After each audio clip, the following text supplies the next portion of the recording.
paz de Cristo, amados irmãos, como estão? Esperamos que todos estejam bem. Em nome de Jesus, nós aqui estamos em mais um momento de escola bíblica.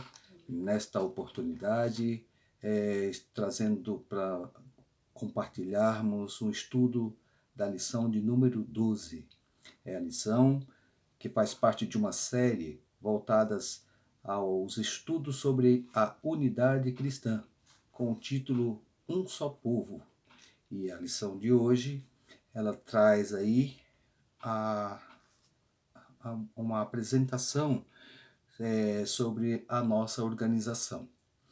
Então, sobre o título da nossa lição de hoje, Promessistas de Mãos Dadas. Nesta série de lições, que nós estamos já indo para o final, essa é a penúltima lição desta série, nós estamos fechando, fazendo uma aplicação, buscando um entendimento sobre tudo quanto nós estudamos para nossa organização, tendo em vista agora a nossa organização.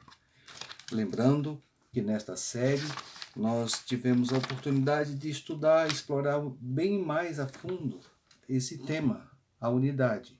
Quando nós falamos de unidade, mais uma vez ressaltamos, estamos dizendo do elemento essencial à igreja cristã. Sem a unidade, não é viável, a igreja não seria viável. E quando Jesus idealizou, na Trindade, esse momento para a humanidade, ele foi pensado de modo que as condições humanas, as situações humanas, realmente pudessem serem atendidas, pela igreja, pelas necessidades, dentro da coletividade, na visão sempre coletiva. Mas a coletividade, ela tem muita diversidade. Se no passado a igreja do povo de Israel, nós tínhamos uma população mundial mais limitada, mas nós vimos que tínhamos muitas diversidades. Formas de cultuar os seus deuses, as culturas, a forma de viver eram diferentes, mas Deus quis para si um povo só.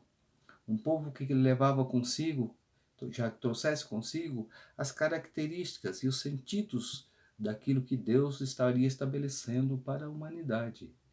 Então isso não seria possível se não tivesse a unidade.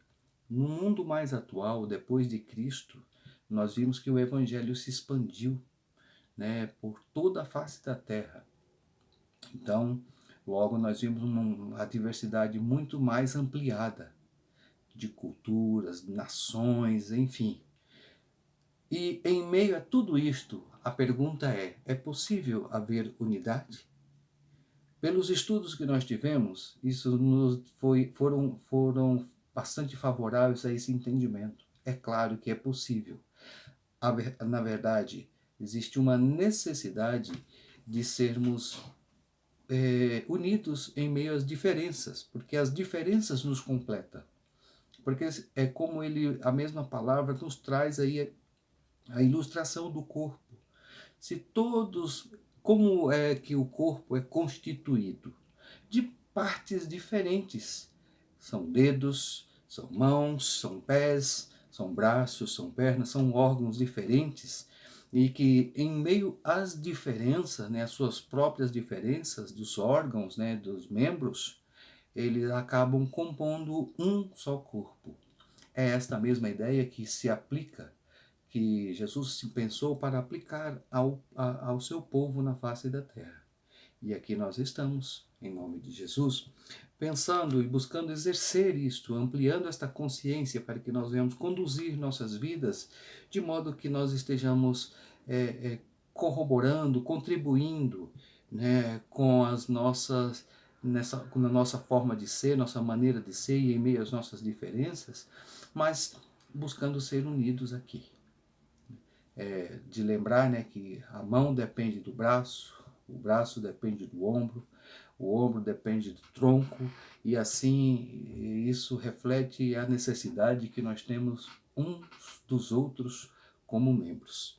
Nesta visão, nós estudamos o que nos possibilitou toda esta condição de unidade foi Jesus Cristo. Ele se submeter a uma missão para a salvação, para permitir que todos pudessem sermos irmãos resgatados, né? Nós vimos nessa série de lições estudo, né, onde nós podemos perceber o que afeta as coisas simples, comuns do nosso dia a dia, é que são as coisas que interferem ou que favorecem a nossa unidade. Nós estudamos sobre os exemplos do próprio modelo de Deus, Deus triuno. Nós estudamos sobre os mandamentos da mutualidade, né, que são as ferramentas, meios para nós nos perdoarmos, nos aplicarmos, de modo que as diferenças, né, que são indesejáveis, né, no nosso comportamento venham ser banidas, tratadas por meio dos mandamentos da mutualidade, poupadas, né, e preservadas. Também a unidade a qualquer preço, não, nós temos uma linha, né, para ser trabalhada, tem um limite, tem uma tolerância. Nós estudamos também sobre a crise geracional, né, ou seja, as faixas etárias, as gerações diferentes, enfim, nós estudamos também sobre uma comunidade atraente, o aspecto positivo que a nossa comunidade, como igreja, como povo de Deus, na face da terra, devemos exercer sobre as pessoas. A semelhança do povo de Israel, que nasceu para ser ali uma referência entre as nações, o povo de Deus precisa pensar nisso também. Ser uma referência, uma base, um esteio, uma forma de as pessoas poderem sentir e ver Deus em nós, ver que é possível ver Deus em nós. E aí então nós temos uma pergunta. Bom, e quem é essa igreja de Deus? Ela nasceu desde lá do passado e ela foi percorrendo por toda a história e hoje nós estamos aqui. E o povo, a igreja de Deus é todo o povo que se alinhou, que buscou ter uma vida alinhada aos princípios de Cristo. Isso constitui a igreja de Deus. A nossa denominação faz parte da igreja de Deus. Pensemos assim.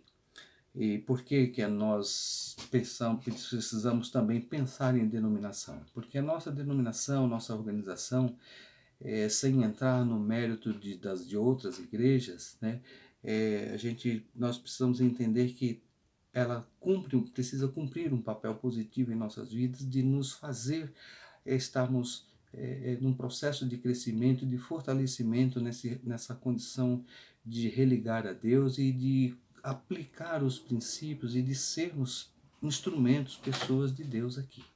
Então, a nossa denominação ela traz para nós um conjunto de regras, de doutrinas, de estudos, né, que fazem parte da nossa vida, né, das nossas crenças, e é sobre isso que nós vamos estudar hoje, certo? Nesse ensejo, uma vez compreendido um pouco mais sobre a unidade, agora nós queremos só destacar um pouco do que nós cremos, como que é a nossa estrutura como igreja promessista. Esse é o objetivo. A nossa lição ela parte de um texto básico que diz: agora eu vos digo, deixe esses homens de passar, porque se essa obra não é de Deus, perecerá, mas se é de Deus, não podereis destruí-las. Esse é o texto básico. O objetivo da nossa lição realmente é apresentar convicções bíblicas que estão na base da unidade denominacional da nossa Igreja Adventista da Promessa. A nossa lição ela irá se desdobrar sobre a primeira parte, crenças, avaliando o tema, crenças sobre a salvação. Crenças sobre a salvação, crenças sobre a igreja, crenças também sobre a vida cristã e crenças sobre o futuro. Então nós vamos dar fazer um resumo, né, um geralzão aqui, nesses 4 temas aqui, tá? A salvação, como é que nós enxergamos? Como é que nós enxergamos a estrutura, a organização, a igreja? Como é que nós também, como é que queremos ser a vida cristã? E o que é que nós pensamos do futuro? Esta lição nos trará esta oportunidade de podermos pensar um pouco sobre como a nossa igreja vive estas crenças, certo? E pregamos. E aí eu quero já adentrar as perguntas, porque as perguntas vão nos remeter a as respostas com objetividade. E aí a primeira pergunta é: segundo cremos, qual é a base da nossa salvação? Porventura ela é conseguida com base naquilo que fazemos ou com base no que Cristo fez por nós? Em Atos 15, versículo 11, lá fala que nós cremos na graça de Deus como... Mas eu quero ler em Efésios 2, versículo 8. Porque pela graça sois salvo, por meio da fé, e isso não vem de vós, é dom de Deus. Pois bem, então, qual que é a base da nossa salvação? A graça por meio de Jesus Cristo. A graça. E ela é conseguida com base naquilo que nós fazemos ou com base no que Cristo fez por nós? Que Cristo fez por nós. Como entendermos essa questão? O que é graça? Graça, nós sabemos que é o favor imerecido, é aquilo que não estava, que nós perdemos, a oportunidade que nós tínhamos a princípio na nossa existência. Então a humanidade perdeu por conta do pecado, mas Deus, por meio de Cristo Jesus, né, trouxe para nós a grande oportunidade de reconquistarmos, de sermos readmitidos como filhos de Deus. E aí nós temos de novo a condição de poder trabalhar, exercitar a nossa fé, a nossa busca por Deus e poder galgar aí um caminho de sermos justificados por Deus. Podemos, pela graça, por esta oportunidade, porque é isso. Existe um grande equívoco das pessoas acharem que pela graça a coisa tornou-se tudo fácil, não precisa mais tantos esforços. De verdade, graça é uma coisa, graça é a oportunidade de podermos sermos reconquistados, readquiridos como filhos. Mas é preciso que nós também compreendamos que a graça nos leva a exercer uma vida produtiva, positiva, com práticas boas, com práticas alinhadas aos princípios divinos, com observância aos mandamentos. A graça de Deus, por ela, por nós compreendermos a graça de Deus, nós podemos então trilhar e reconhecer e valorizar os seus mandamentos, para que por meio deles nós venhamos frutificar, produzir coisas boas, porque nós sabemos que existe, como nós não somos salvos por obras, mas pela graça, sim, mas nós entendemos que quando pela graça nós estaremos a frutificar, porque a palavra de Deus não é contraditória. E nós sabemos que nós haveremos de ser julgados, avaliados pelaquilo que produzimos. É simples. Um pé de laranja, eu sei se ele é bom, se ele, quando ele produz fruto. Uma outra árvore se dá o fruto é pelo resultado. É assim como nós também. Se nós aceitamos a graça de Cristo, compreendemos a graça de Cristo, é claro, nós vamos compreender a sua palavra e trilhar por os caminhos que o Senhor estabeleceu e estaremos frutificando e fazendo a diferença no mundo. Gostaria que vocês pensassem dessa forma, compreendessem a profundidade disso com mais clareza, porque existem muitos equívocos com relação a este item. O tempo não para, vamos à segunda pergunta. Mateus 16, versículo 18, lendo esse texto, e algum outro que a gente achar pertinente no tema, né, no item aqui, vamos apresentar algumas crenças que nós, por promessista, respeitamos, né, a respeito da nossa igreja. Vamos lá? Sobre a missão da igreja. Pois também eu te digo que tu és Pedro, e sobre esta pedra edificarei a minha igreja, e as portas do inferno não prevalecerão contra ela. Pois bem, nesta pergunta de número 2, ela nos conduz ao entendimento de que a igreja não é coisa de pessoas do ser humano. É uma criação divina, é uma organização, é uma estrutura que foi pensada, estruturada por Deus, e Jesus Cristo veio aqui para consolidar. Desde o início o Senhor trabalhou o povo, mas Jesus Cristo veio para consolidar e fazer daqui desse mundo uma igreja que as portas do inferno não prevaleçam contra ela. E aí nós cremos que a nossa instituição, nossa igreja, que nós fazemos parte, ela também recebe essa bênção de Deus. Ela recebe esse tratamento, esse cuidado, essa proteção do Senhor, porque ela nasceu dentro de uma organização, né, melhor, familiar, e ali por estudo da palavra, por entendimento da palavra, por zelar a palavra, surgiu então a nossa organização, e que ela traz para nós alguns valores, alguns princípios muito bem estabelecidos e fundamentados biblicamente, para que a gente venhamos exercitar a nossa fé.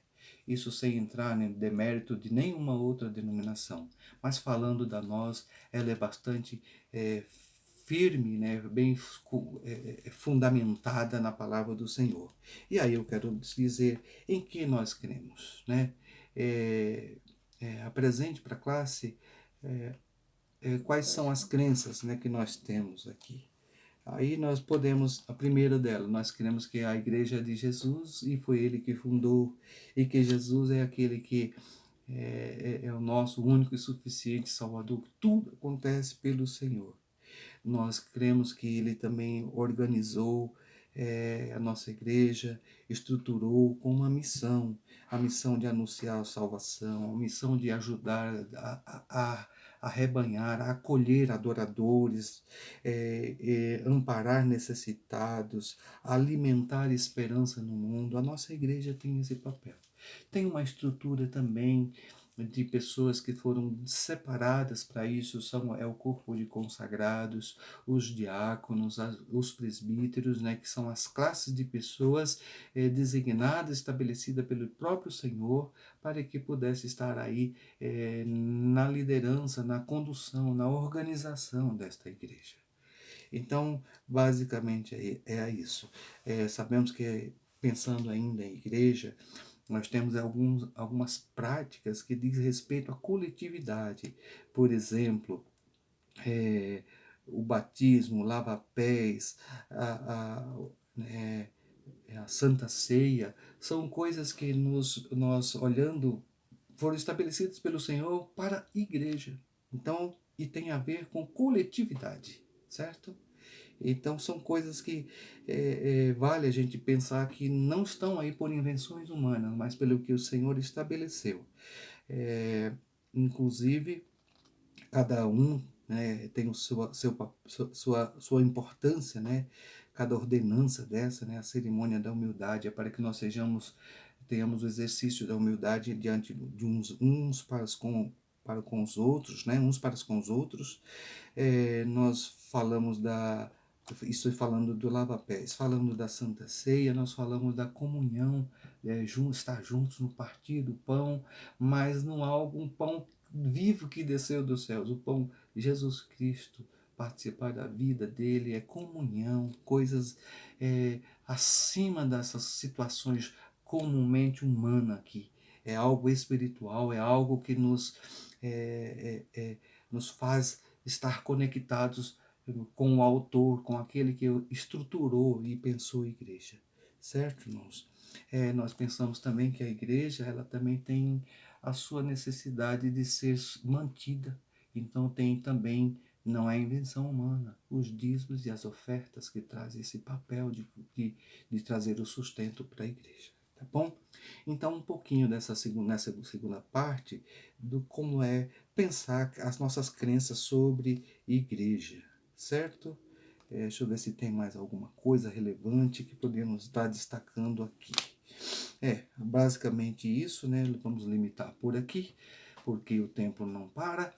Na pergunta de número 3, vamos aí agora explorar um pouquinho sobre as crenças da Igreja Adventista relacionadas à vida cristã. Já saímos de uma esfera do pensamento mais genérico da humanidade, né, a salvação que veio, da estrutura da igreja, agora estamos adentrando um pouco mais o viver cristão. No viver cristão, nós temos pergunta aqui que diz assim: listem algumas das crenças adventistas da promessa relacionadas com a vida cristã e destaque ao menos 3 delas em que, na sua opinião, são fundamentais. Aqui o escritor da lição trouxe diversos, né? E nós temos nossa base, nosso estudo bíblico, né? Na nossa igreja nós temos o nosso doutrinal, com mais de 30 pontos, cerca de 32 pontos de estudos doutrinários que apresentam, que dá a oportunidade de explorar de modo mais fundamentado todos esses valores, esses princípios doutrinários para que a gente cresçamos nesse conhecimento, né? E aqui ele trouxe para nós, os escritores, alguns, ele falou da vida cristã, nós podemos aqui exercer dons espirituais. Então, o Espírito Santo que está entre nós, né, foi dado por Jesus Cristo, falou: olha, eu vou, mas eu vou enviar outro Consolador para que fique para sempre convosco. Ele trouxe um ferramental de dons espirituais, e além dos dons naturais, para a gente poder pensar na coletividade, porque os dons, ele contribui para o conforto, para o favorecimento do bom viver aqui. Nós pensamos na nossa... Isso só que parte da individualidade, né? Parte da vida cristã. Ainda outro ponto que ele... o batismo no Espírito Santo, que a gente crê que é uma relação, que é uma experiência do homem comum, poder se conectar de um modo extraordinário, de um modo muito mais intenso com o Espírito Santo, né? Então, com Deus, por meio do Espírito Santo, é um momento muito especial. Nós cremos nisso. Nós cremos também que é importante a dieta para a nossa saúde, a dieta alimentar. Ou seja, não é comer qualquer coisa, não é viver de qualquer jeito. Então, nós queremos que nós temos a palavra que nos orienta aí, né, em Levítico 11, que diz o que faz bem, o que é bom para a nossa saúde e o que é prejudicial, o que nós devemos evitar. Quer ver mais? Destacamos aqui também a vigência dos mandamentos. Muito importante. Eu quero destacar a vigência dos mandamentos. As pessoas talvez, no geral, por querer aliviar alguma situação, favorecer um pouco a maneira de viver, acaba desprezando mandamentos. Mas quem é o ser humano para desprezar, para anular, para tirar ou recortar da lei de Deus algum dos seus mandamentos? Quem é que tem esta autoridade? Portanto, o bom cristão é aquele que preza, que valoriza todos os mandamentos. Lembremos que, ainda que, que a salvação vem por Jesus Cristo, mas ele nos aponta os mandamentos, as ordenanças, as orientações de Deus como um caminho de vida. Lembra do que ele disse quando um jovem chegou para ele lá, o jovem rico? Bom mestre, que hei de fazer para herdar a vida eterna? Ele disse: se queres entrar na vida, guarde os meus mandamentos. Portanto, é o indicativo de que os mandamentos apontam para um caminho, uma forma de trilhar para que a gente venha estar aí alinhado aos princípios divinos. Então, e os mandamentos, Jesus Cristo não veio destruir, anular mandamento algum, mas ele veio cumprir. Ele cumpriu mandamentos que dizia que melhor, leis que referia-se a ele, que era a lei de sacrifícios, a lei chamada leis cerimoniais, mas ele veio cumprir também e orientar as pessoas a cumprirem também a lei moral, a lei que traz, que se traduz, a lei imutável, que é essa lei dos 10 mandamentos. Então não adianta ficar fazendo recorte, adaptando, não, é o que está escrito lá, cada um deles. Confiram oportunamente em Êxodo 20 e você verá, constatará verdadeiramente quais são os 10 mandamentos que o Senhor prescreveu que devem ser mantidos, respeitados por todos nós, porque homem nenhum tem autoridade para mudar, para alterar ou recortar os mandamentos, tá bom? E nós cremos nesta palavra, nós cremos assim. Quero destacar também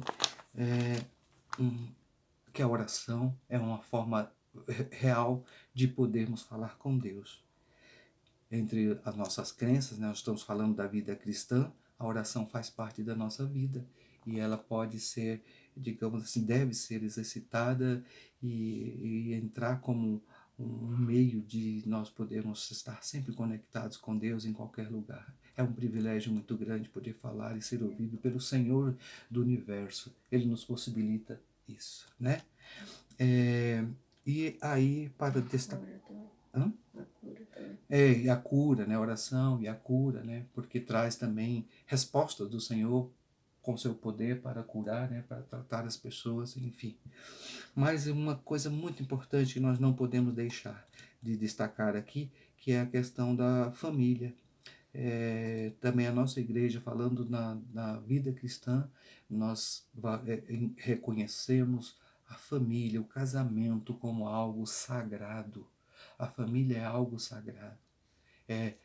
A igreja é feita de famílias e é preciso compreendermos isto, né, e aceitarmos e trabalhar e dar a devida relevância, né, à questão da família.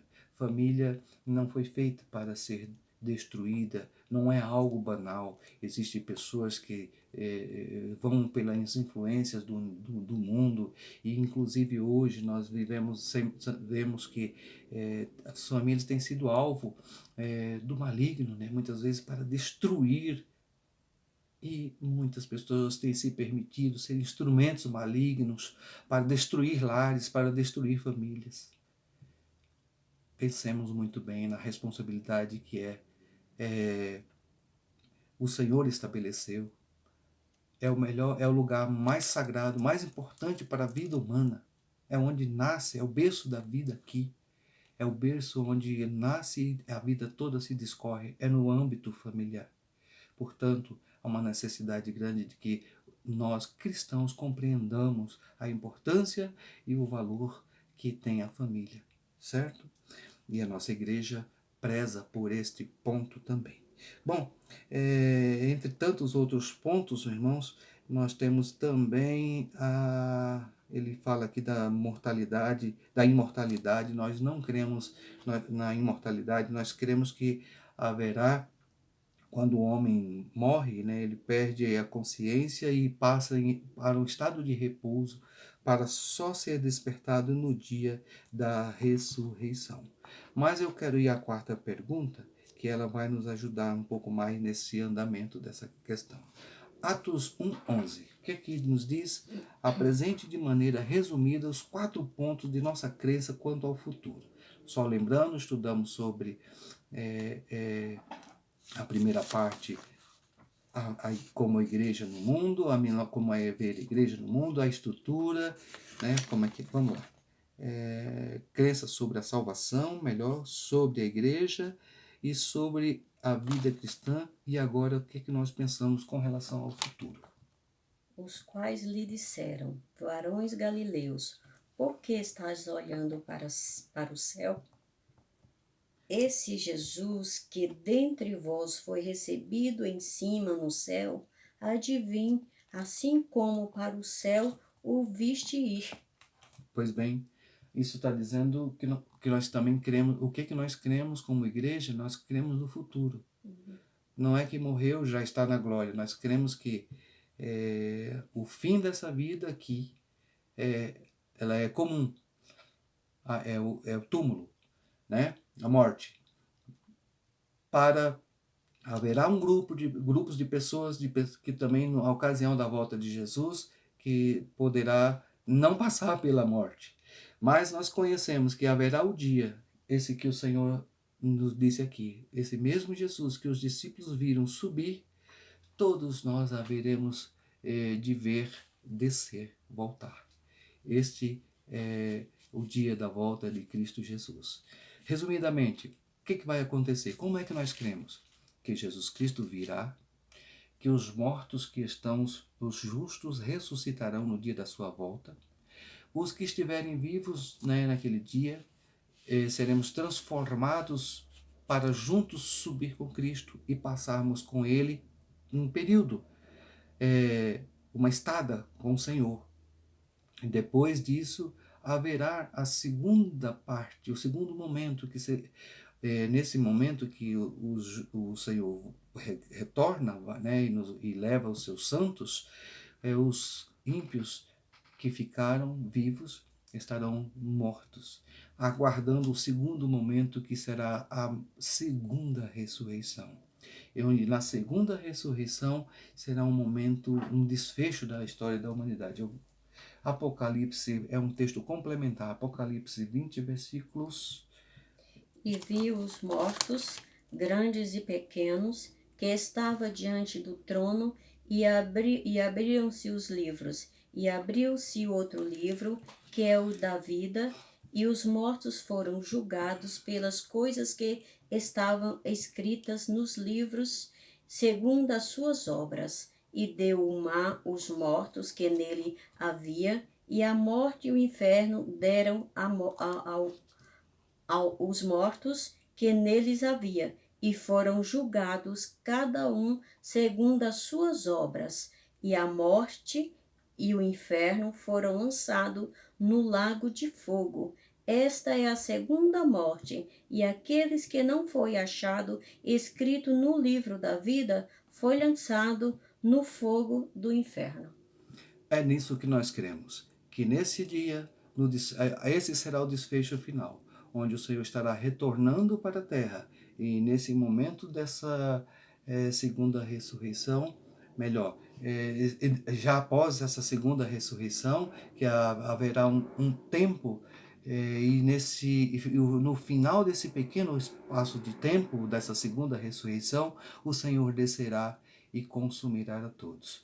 Uma coisa interessante que eu quero ressaltar nesta leitura é que vocês viram que tem livro da vida, e neles estão registrados o quê?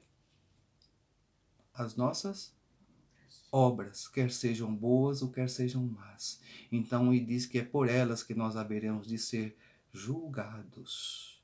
Então, essa ideia de que a graça liberou geral não é verdadeira. As obras, elas contarão muito. Então pensemos nisso e louvemos ao Senhor por Ele nos advertir. Bom, aí estão algumas das crenças, algumas das formas que nós pensamos com relação à igreja. Eu disse, nós temos mais de uns 30 pontos lá doutrinários que nós temos a oportunidade de estudar com maior profundidade. Procura nós, nossa organização, para que a gente possa favorecer nesses estudos. E agora, indo para a conclusão da nossa lição, nós temos aplicando o tema. E aí a pergunta é assim: e de mãos dadas valorizemos nossas convicções bíblicas com humildade? Você acredita que devemos valorizar nossas crenças? Sim? Sim. Por que é importante que seja feito com humildade? Por que nós precisamos fazer com humildade? É simples, né? Não somos donos da verdade, não precisamos ser arrogantes. Não precisamos, a gente precisa apenas compartilhar aquilo que de bom. Pregar a salvação e de pregar o evangelho para as pessoas não é ser arrogante. Então precisamos valorizar nossas crenças e fazer com humildade todas as nossas formas de ser, de agir, de pregar, inclusive. Agora também, de mãos dadas, defendemos nossas convicções bíblicas com zelo. Comente sobre o desafio de termos de defender a nossa profissão de fé que abraçamos. Isso deve ser feito com zelo? Sim. Sim. Por quê? É triste imaginar que muitas pessoas que se perdem no meio do caminho, ficam no meio do caminho da fé. Sabe por quê? Muitas vezes, irmãos, por conta disso, por não ter convicções, não fundamentar suas bases, não fundamentar e não alimentar a sua fé. Permitir que outros ensinamentos, outros conhecimentos venham a afetar. Então, é preciso conhecer, é preciso fundamentar e zelarmos pelo princípio, pela fé com que nós abraçamos. Tá bom, amados? Então, nós estamos chegando, sim, ao nosso término da nossa lição. E nós finalizamos aqui dizendo o que tem tudo isto com a unidade, quando nós apresentamos a nossa igreja. A nossa igreja, ela traz aí essa oportunidade de compreendermos melhor a palavra e trazer aí condições de entendimento para que nós, munidos desse entendimento, estejamos alinhados, estejamos zelando pela nossa organização, um pelo outro, a fim de que nós sejamos sim pertencentes ao povo especial, zeloso e de boas obras, conforme o Senhor é, é, prescreveu nessa terra, tá bom? Então pensemos na nossa igreja, na unidade, na fé, na doutrina, no zelo, na nossa caminhada, sendo um povo, entendendo que nós precisamos favorecer um ao outro, né, nessa ideia de corpo, conforme o Senhor ilustrou, que nós somos membros do corpo de Cristo. E aí, nosso desafio é que você procure conhecer, se você tem algum ponto que precisa de maior entendimento da palavra, busque, fale com a gente, identifique e fale com a gente para a gente poder favorecer nesse estudo, tá bom? Meus amados, a nossa lição próxima vai ser a lição Unidos do Espírito Santo. Leiam, estudam a palavra, porque ela é de fundamental importância para nós. Que o Senhor, nosso Deus, nos abençoe. Nossa oração é essa, que o Senhor seja sempre conosco, nos fortalecendo e nos abençoando no agora e no sempre. Amém? Que Deus abençoe. Amém.